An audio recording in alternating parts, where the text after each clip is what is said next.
This story, I pray to God, isn't real or hasn't developed in the way that they're talking about it developing.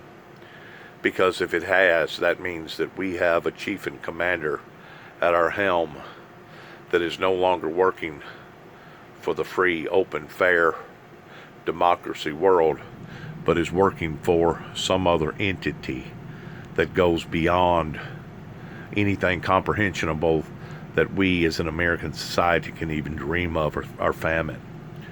So please, when you listen to this, be open-minded in understanding that these accusations could very well not be so. If they are, they're sickening. If they're not, somebody needs to be penalized or punished or possibly even go to jail for bringing up such false accusations that is doing nothing more than tearing our country apart that much more. Please listen to this report. President Trump is now claiming ignorance after a report in the New York Times reveals that the Russian government has offered and paid bounties to Afghan militants in exchange for the killing of Americans. Just a few minutes ago, the president fired off this tweet, writing, quote, "Nobody briefed or told me, VP Pence, or Chief of Staff Mark Meadows about the so-called attacks on our troops in Afghanistan by Russians, as reported through an anonymous source by the fake news New York Times. Everybody is denying it, and there have not been many attacks on us." The president's claim comes as a clear contradiction to the reporting from the New York Times. The report reads in part, quote, "The intelligence finding was briefed to President Trump, and the White House's National Security Council discussed the problem in an interagency meeting in late March. Officials developed a menu of potential options, starting with making a diplomatic complaint to Moscow and a demand that it stop, along with an escalating series of sanctions and other possible responses. But the White House has yet to authorize any step," the officials said, unquote. The president's claim of ignorance echoes what we heard from other White House officials over the weekend. Late last night, the director of national intelligence, John Ratcliffe, issued this statement, quote, "I have confirmed that neither the president nor the vice president were ever briefed on any intelligence alleged by the New York Times in its reporting," end quote. The ordeal has sparked a fresh wave of criticism about the Trump administration's pattern of making excuses for Russian aggression and delicately handling all matters related to the autocratic president, Vladimir Putin. Trump's apparent 2020 Democratic challenger, former Vice President Joe Biden, seized the opportunity to slam Trump's failure to protect American troops. Listen up. It's a betrayal of every single American family with a loved one serving in Afghanistan or anywhere overseas. I'm quite frankly outraged by the report. And if I'm elected president, make no mistake about it, Vladimir Putin will be confronted and will impose serious cost on Russia. Joining me now, Jeremy Bash. He served as Chief of Staff to the Department of Defense and the CIA. He's now an MSNBC national security analyst. Jeremy, good to see you. So a couple of things here. One is I'm having trouble, and maybe you're just better versed in this, but I'm having trouble figuring out whether Ratcliffe and the administration are saying this never happened. This meaning the Russians never paid or asked militants to kill American soldiers, or this didn't happen, that Trump wasn't briefed. Exactly. Yeah, Ali, from my reading of it, they don't appear to be denying the underlying intelligence. They don't appear to be denying that they have intelligence that Russia and Russian intelligence paid Taliban elements to go out and kill U.S. service members, whether it was for tactical victories in Afghanistan or some more strategic effort by Moscow to get us to be more focused on counterterrorism and less on great power competition. So the intelligence and national security leaders don't appear to be rebutting the basis of the intelligence, but they appear to be saying the president and other senior leaders at the White House were not briefed, which I find totally inconceivable and totally non-credible. I mean, in my experience at the CIA and at the DOD, there are numerous layers of intelligence, departments, agencies, and organizations that would be carefully scrutinizing these kinds of reports. Everything from our forces downrange in Afghanistan to the Joint Staff of the Pentagon, Secretary of Defense, Defense Intelligence Agency, the CIA, other agencies, and they surface up those reports for very specific, very comprehensive analytic products to national security leaders every single day. So, Ali, I don't get it. This just doesn't add up, and we need a lot more answers to these questions. I don't buy into it neither. And the reason why that I don't buy into it is because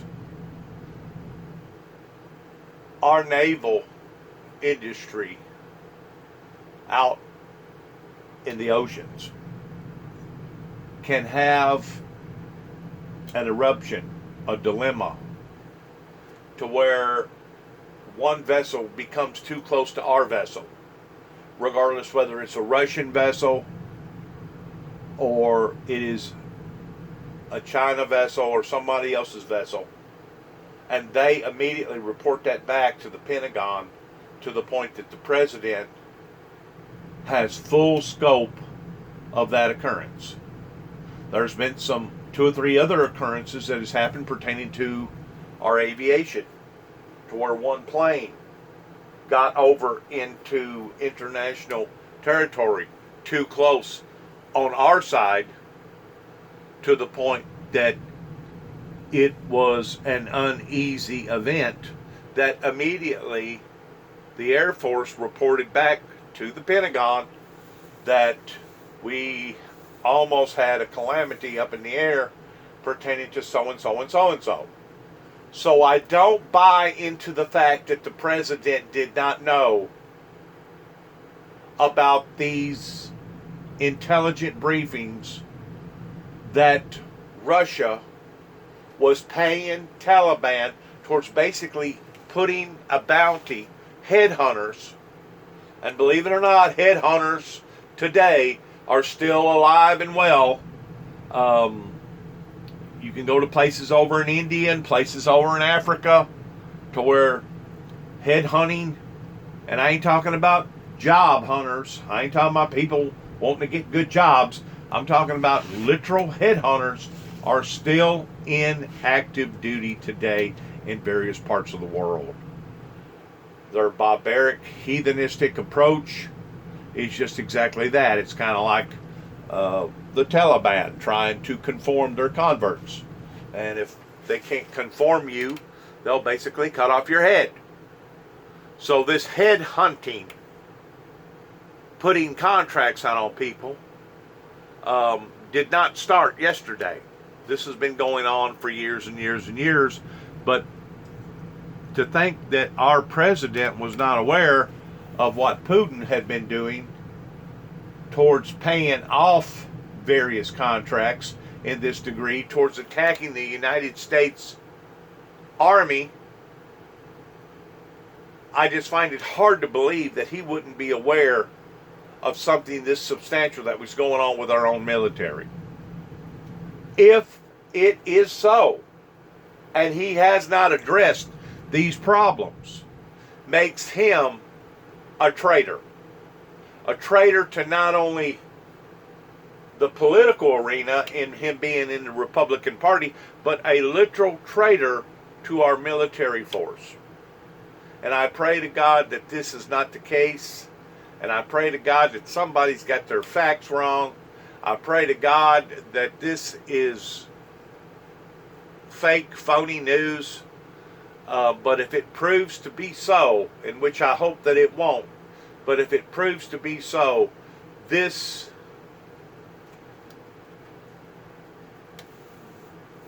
will be the finishing factors of the Donald Trump administration as far as his presidencies as we know it. In other words, this will be the straw that will break the camel's back. It's one thing for him to do what he done to the Ukrainian people, knowing that he was only politicizing their livelihoods over there towards fighting against their opposing enemy, which was Russia.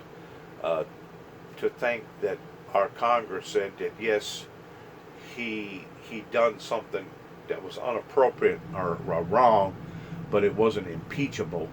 To think that he got away with that is one thing, But if he has done what they're saying that he has done in playing off directly, not indirectly, but directly to President Putin, the man needs to walk away from his position immediately. Immediately. If he has done what they're saying that he has done towards being aware of these events and turning his head to it. Because we're just not talking about politicizing something. We're talking about something that's literal. It's physical. Same way with the coronavirus. You know, you can't politicize a disease that has already killed 125,000 people here in America. You can't politicize it. It's not a Democrat. It's not a Republican. It's not an independent. It's not your Tea Parties. It is a literal force that is affecting thousands and thousands of people's lives every day. And for this chaos to still be working its way into the American people's homes and the American people's lives is nothing more than a hurricane or a tornado or earthquake event that continues to shadow and shatter the American dream and the American policies that we have fully implemented for the past 200 and something years that we've been in power. Well, see, here's the issue. The DNI, the Director of National Intelligence, is not supposed to be somebody who's anything but an expert. That's something John Ratcliffe doesn't bring any experience to. He does bring great experience in being a Trump loyalist, so one has to parse what he says. Neither Ratcliffe's statement nor the one that came from the White House addresses whether or not the intel that you just discussed that would have come from various branches made it to the president, and the president didn't just consume it, because that sometimes happens, as we know, and as we've had confirmed from Bolton's book. He doesn't really like to read stuff. So I'm trying to figure out what's the bigger problem, that this happened and the president didn't know about it, or that the president didn't read it and it was given to him. Both are huge problems, Allie. First, I've looked at presidential daily briefs, and I've looked at senior intelligence briefings for senior cabinet officials.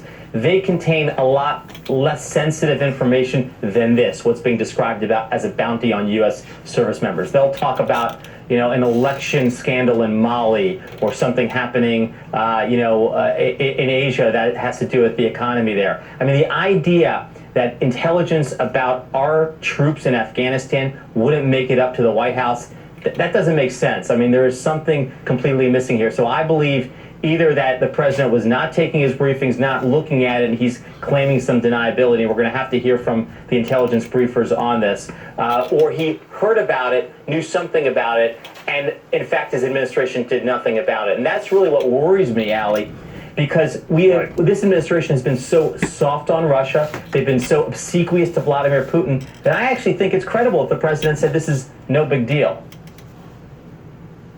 Neither of those scenarios are good. Jeremy, thanks for joining me so early on a Sunday morning. Jeremy Bash is the former chief of staff at the CIA and the Department of Defense. He's an MSNBC national security analyst.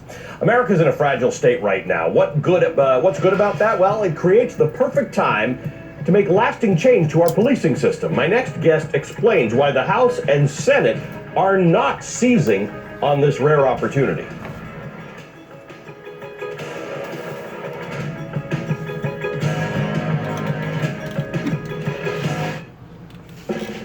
Right. Once more, it's extremely difficult in accepting the fact that a leader of a country such as Russia would even attempt to do anything like this in behind people's backs, knowing that eventually that this was going to get out to the general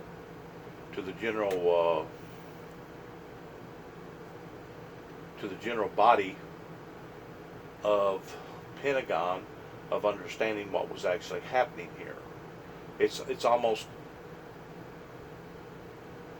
unfathomable in thinking that anybody would be that stupid, providing that he has done this, Putin has done this. It would almost be unfathomable in thinking that a leader from another country would be this stupid in thinking that they can do this and get away with it. That's number one. Number two, if the president has been informed about this, how come it has not been addressed? So it does have a tendency of making people think, such as myself, well, if you put this dot together and that dot together and this dot together, where does all these dots lead to pertaining to our president, our chief and commander, that has a tendency of wanting to be lenient to the Russian government and President Putin? So there's a lot of unforeseeables here that I feel like that the American people need to be aware of in these regards. And now is the time. And I feel like that other people will go along with what I'm talking about, because this is pertaining to literal lives. Let's back it up a little right there. By boosting total test up. The #1 fastest growing men's health brand at Walmart.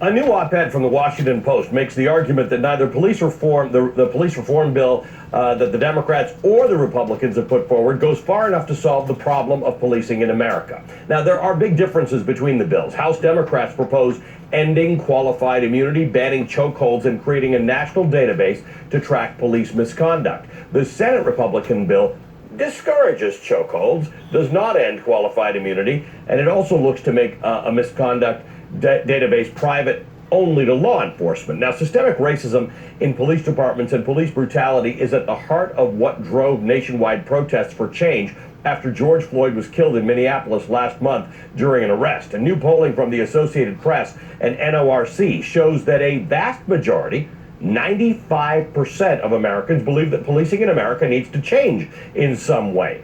Now, that same poll found that nearly a third of Americans think the system needs to be completely overhauled. But what does good police reform look like? Joining me now, Radley Balco, Washington Post opinion columnist and author of a new piece called "Both Parties' Police Reform Bills Are Underwhelming. Here's Why." He's also, by the way, the author of a very important book called "Rise of the Warrior Cop: The Militarization of America's Police Forces," which he wrote some years ago when this was just becoming a major issue. Radley, good to see you. Thank you for being with us. What's your chief complaint? They're different bills, but what's your chief complaint with the best in them? You say it just doesn't go far enough.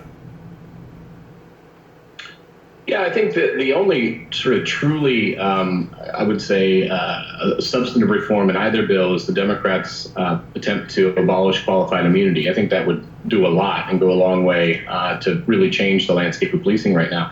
But we're in a moment, I think, that calls for really, radical ideas, for creative ideas, for seeing policing in new ways. And the bills are mostly, they're just, they kind of draw at the federal purse strings in different ways to try to, use a carrot and stick approach to encourage policing at the local level. And that's partly because the federal government doesn't have a lot of control over local policing. But there are pretty substantive things that they could do at the federal level that both kind of avoid. And I think it's both probably just to a lack of creativity and willingness to think about this in truly different and radical ways, but also a fear of going too far in political backlash, which is always kind of limited what Congress does when it comes to policing and criminal justice reform.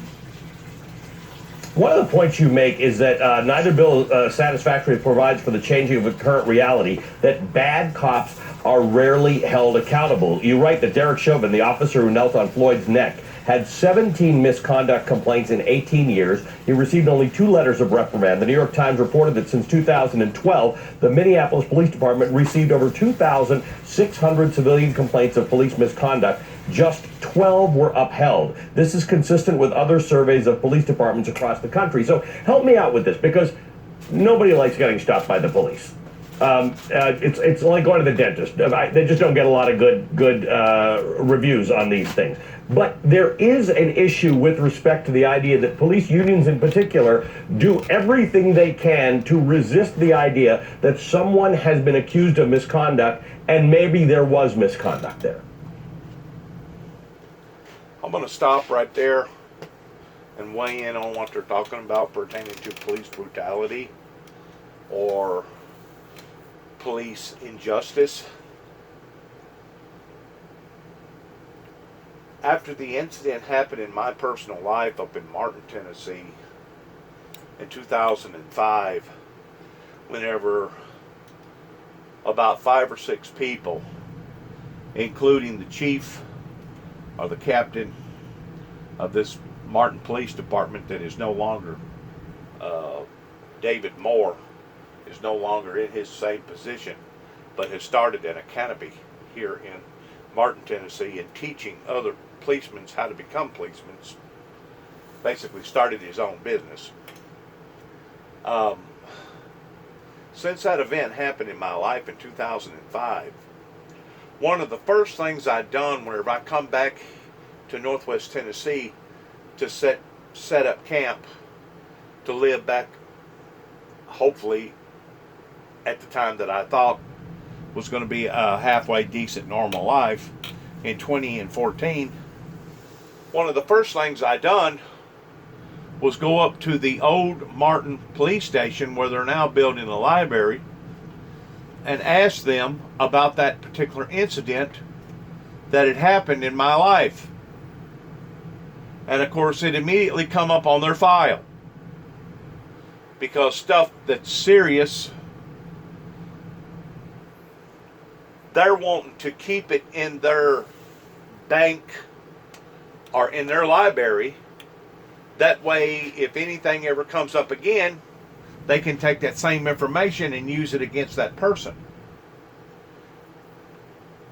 To give you a deeper understanding about how that they was underhandedly doing things,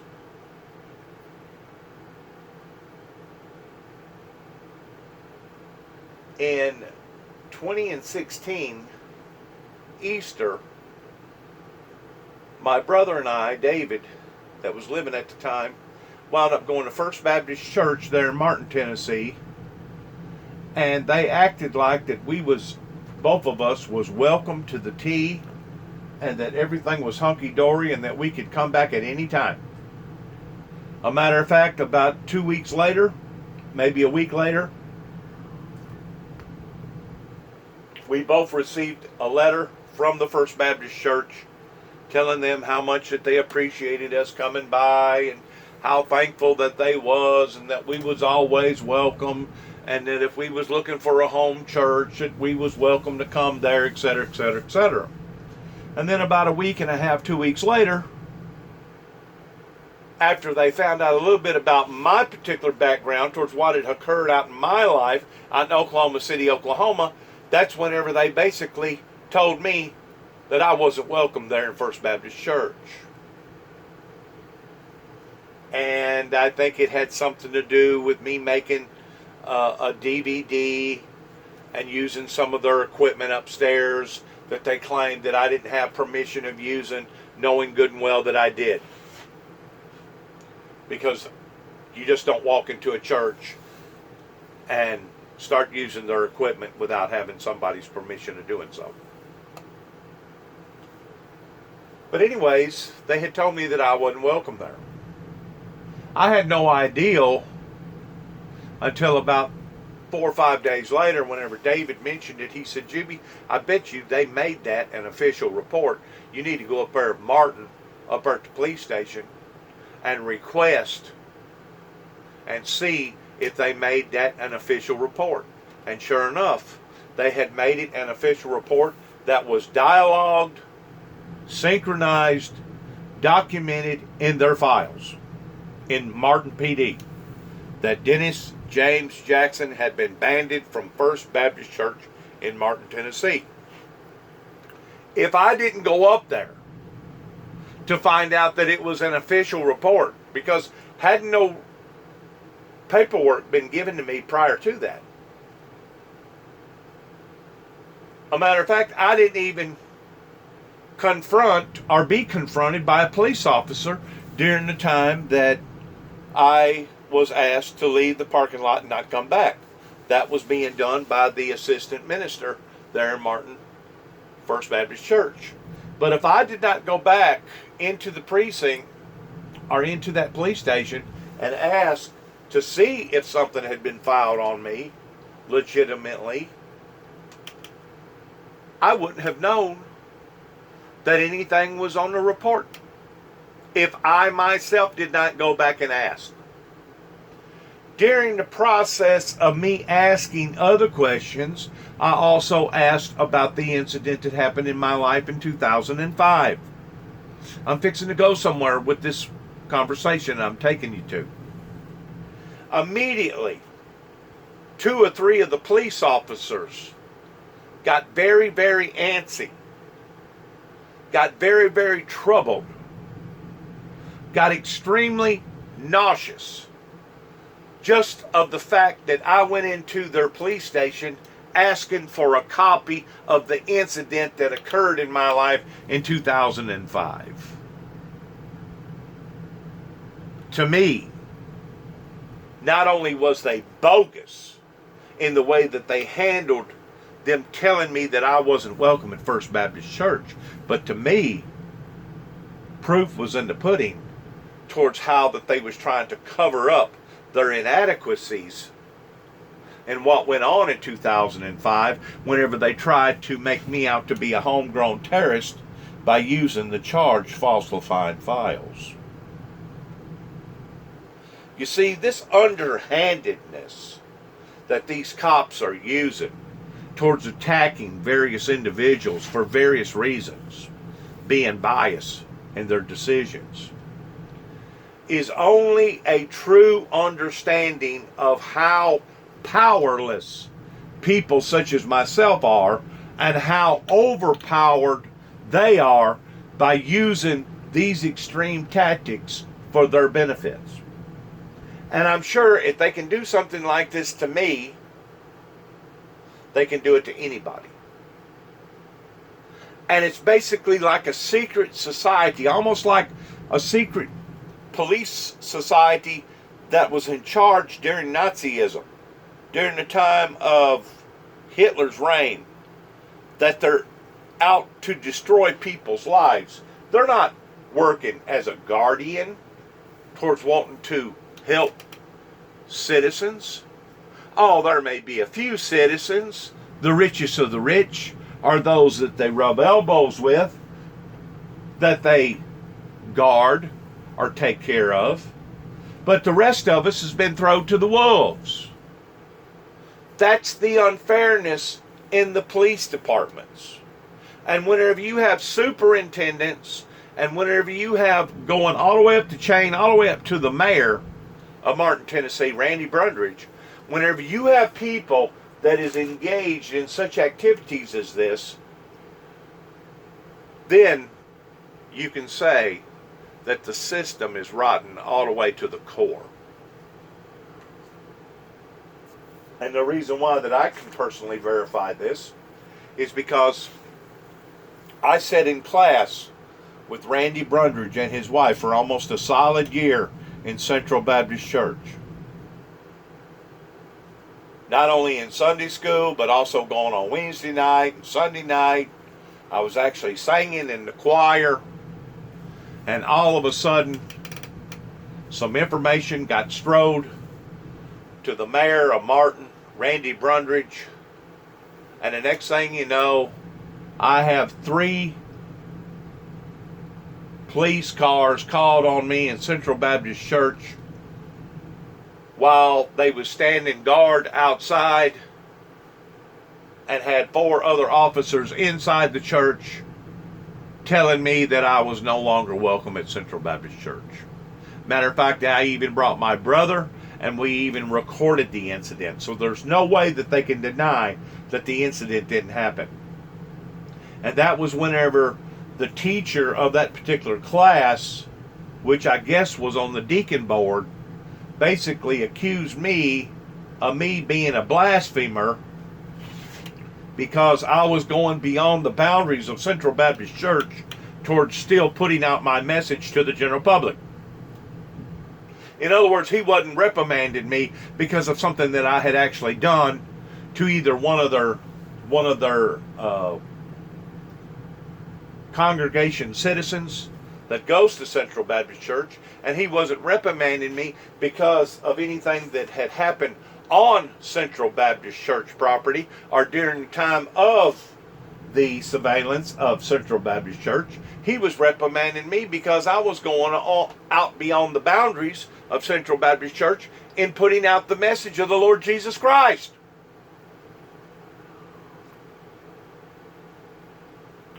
He supposedly had gotten wind that I had had a confrontation with another church in Union City,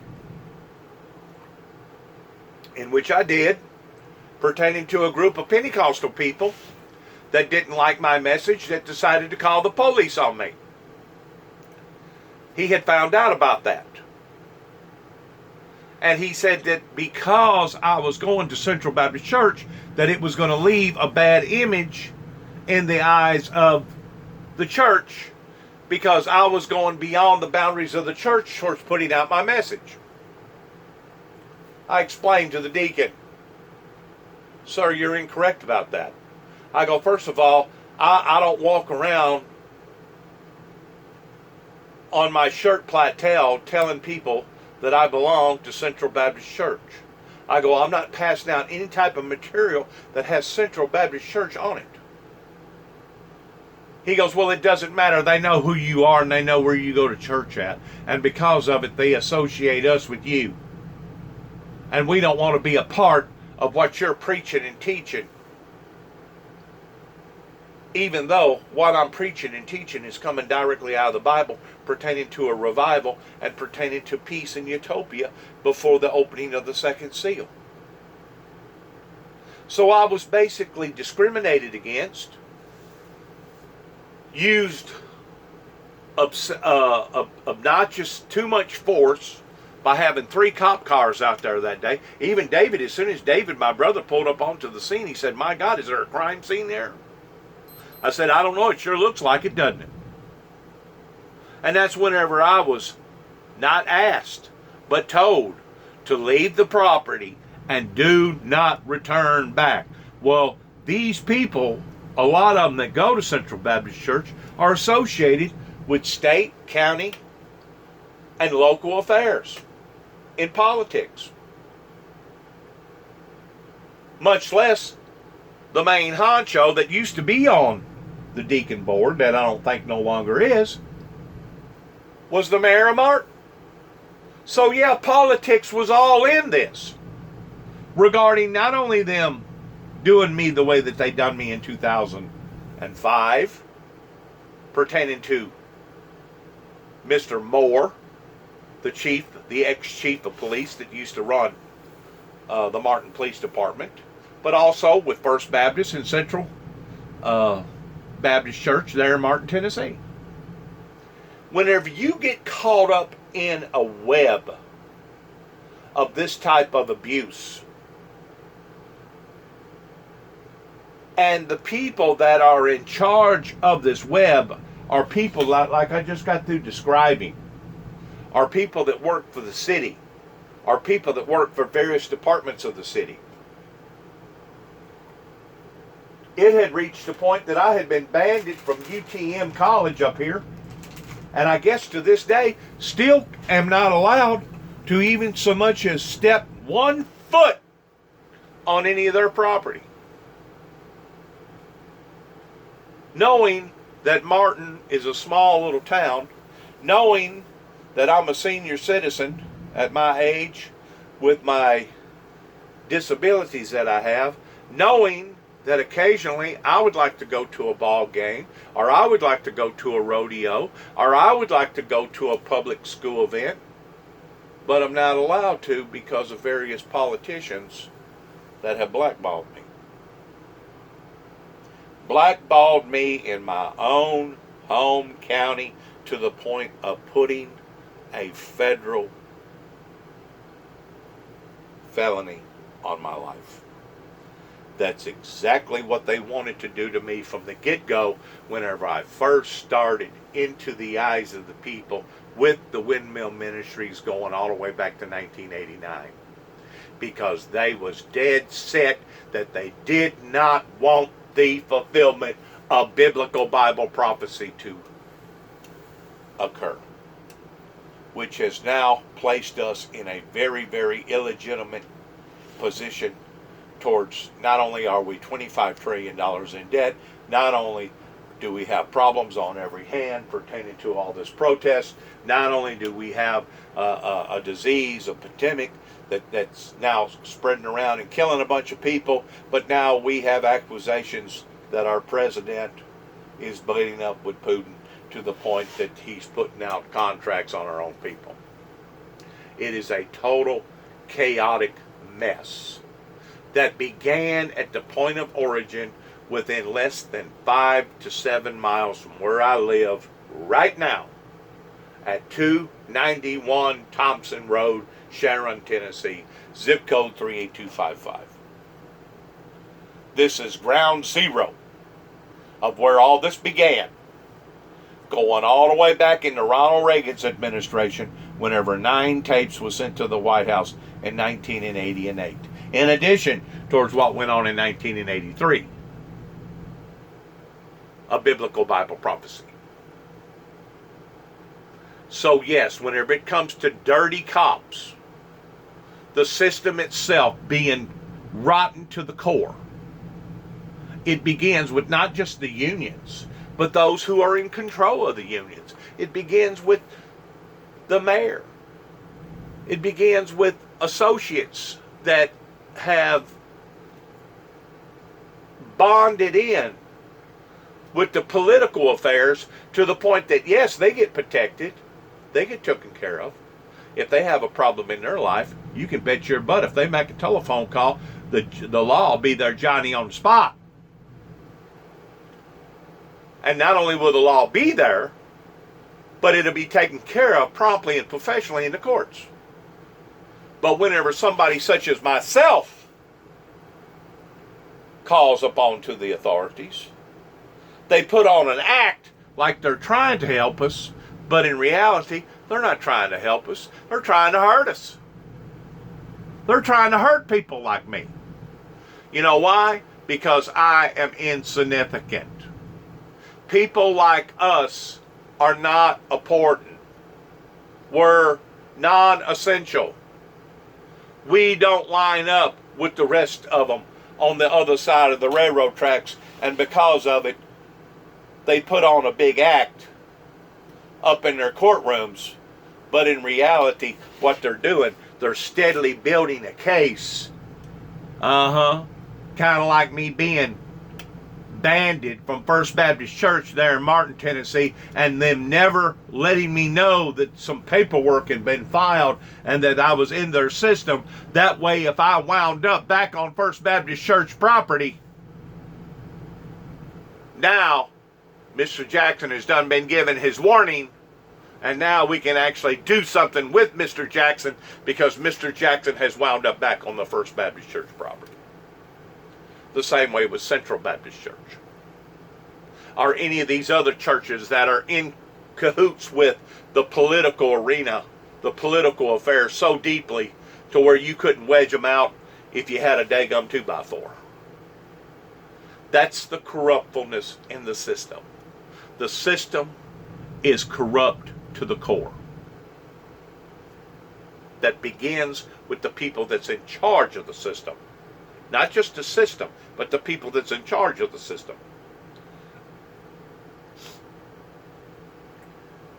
The churches is corrupt. The political parties are corrupt. which makes the system corrupt all the way to the core.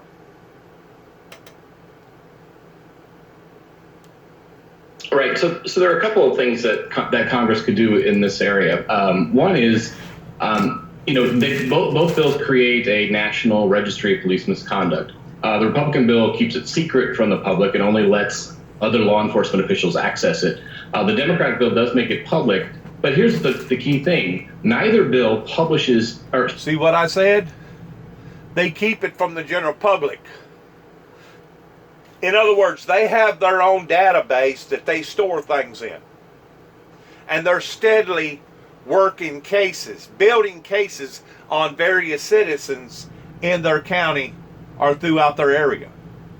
That way, once they get all this information and they feel like that they can make a jump on an individual, like they did myself in 2005, towards charging me with falsifying files, that's whenever they attempt to ruin that individual. Ruin him or her. Because they got the judge in their pocket, they got the DA in their pocket, etc., etc. Now, I know for a fact that money talks. Because if you got the right kind of money, unless it's a murder charge, you can just about get whoever that you want out on a workload furlough. If you got the right kind of money, they call it something that they're allowed to do once a month. And it's almost like giving somebody the green light towards, yeah, you messed up. It's kind of like Trump.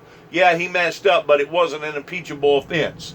It's the same way with the police officers, with the not the police officers, but with the system. Once a month, they can let somebody off, knowing good and well that they're guilty. But if somebody's got enough money to persuade them of yeah, they're guilty, but it doesn't deserve this type of punishment, they can literally let that person go, even though they have been caught several different times, let's say with DUI. They can still let that person out into the eyes of society because somebody had enough money to back that person that they wanted out. These departments that are working this way, in addition to their secrecy, are working illegitimate. And they're basically cherry picking towards who they pick on, who they don't pick on, who they're going to protect, who they're not going to protect. And if you're not the right person in the right system, in the right county, you get shit on. Just like George Floyd. George Floyd wasn't the right person on the right side of the railroad track. And because George Floyd was looked upon as being insignificant, they lowered the boom on George Floyd. It just so happens in today's society, we have cameras, we have documentation devices, we have such thing as data recorders now in society.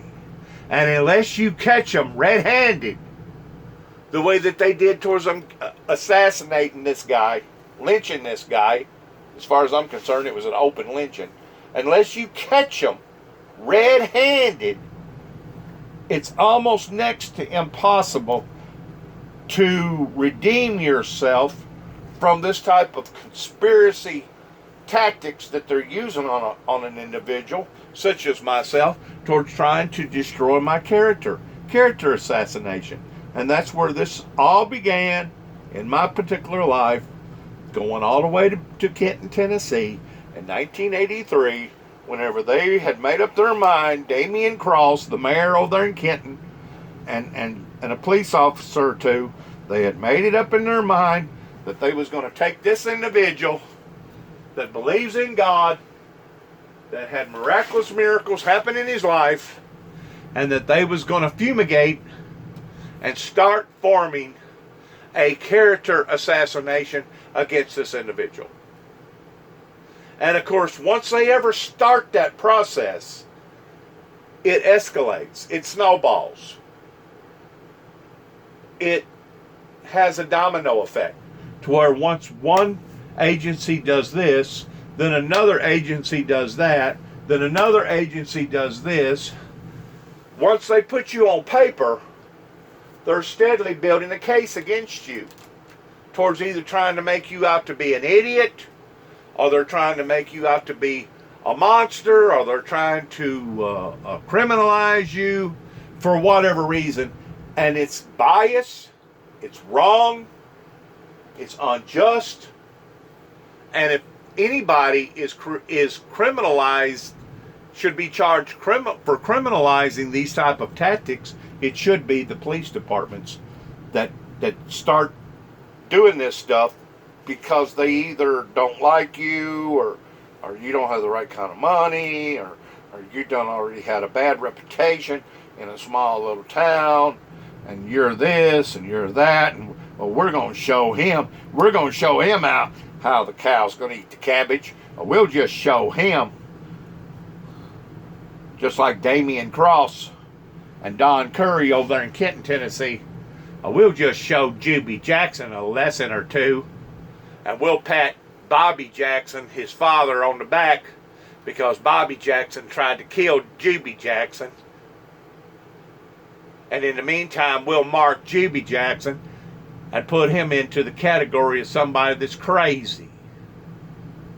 Well, that was fine and dandy up until after 9/11. Then after 9/11, they changed their tactic again. Then they went from trying to make me out to be somebody that was crazy to being somebody that was harmful, lethal to the public. Like I was a terrorist. So I can see these dots. And all these patterns lead to the corruptfulness of the agencies that they supported. And it's really sad that so many people have been hurt and abused and violated by the system. And I'm sure if it's happened to me, if it's happened to George Floyd, if it's happened to God only knows who else, it's probably happened to thousands and thousands and thousands of people all over this country because you wasn't the right person and they was going to cherry pick towards who they liked and who they didn't like based around biased decisions that began at the core of the rottenness. So sad and so unjust. Punishes any police department who, when hiring a police officer, looks at this misconduct registry, sees that the officer has a long history of misconduct, and hires him anyway. There's no penalty for that. And that's actually a huge problem right now, is that a cop will get fired for, doing terrible things, police abuse, misconduct, corruption, and they'll just go on to another police department. Having this registry with no penalty for police departments that, consulted and hire bad cops anyway is a huge part of the problem.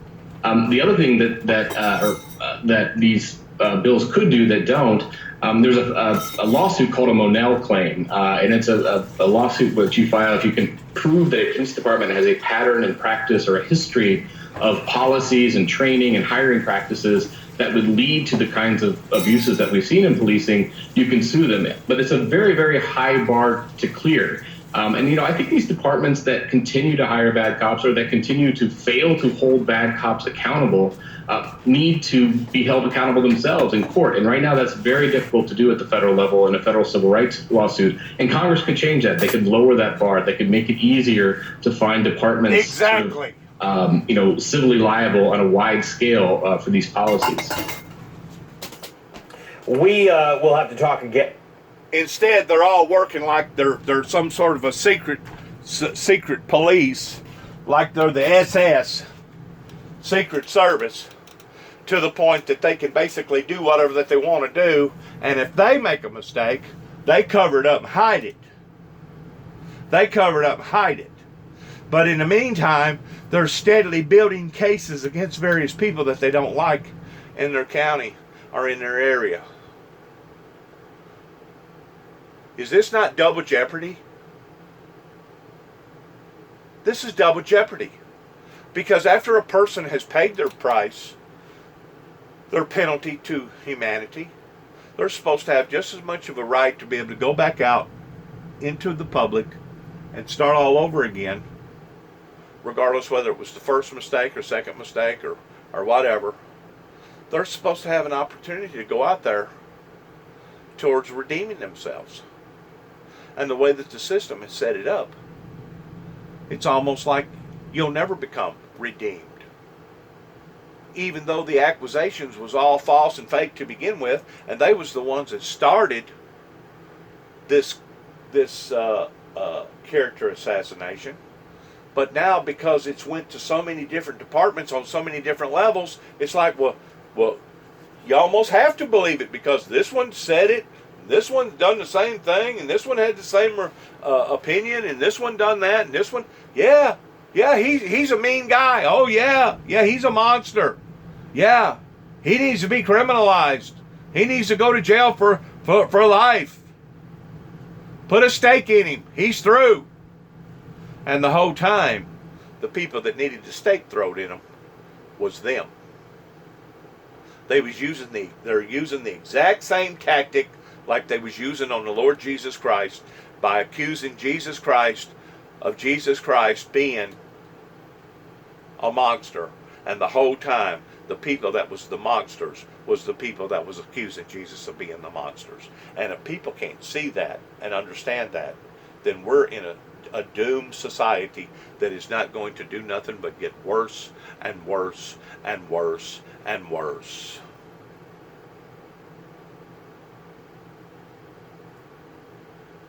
And Radley, about the basis of your book and the militarization of police, because when you wrote about it, there were issues with police getting this, in many cases, surplus gear from the federal government, but it has actually contributed to part of the problem in that police with this gear see themselves differently as what some of us might envision good policing to be. But we'll have you back to talk about that, Radley. Thanks very much for your opinion piece and for joining us this morning. Radley Balco is an opinion columnist with the Washington Post and the author of an important book called Rise of the Warrior Cop, the Militarization of America's Police Forces.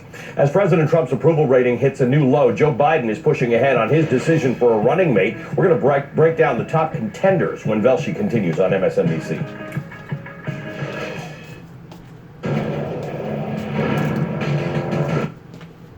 Thank you to my viewers. Good luck to all of us. And shalom.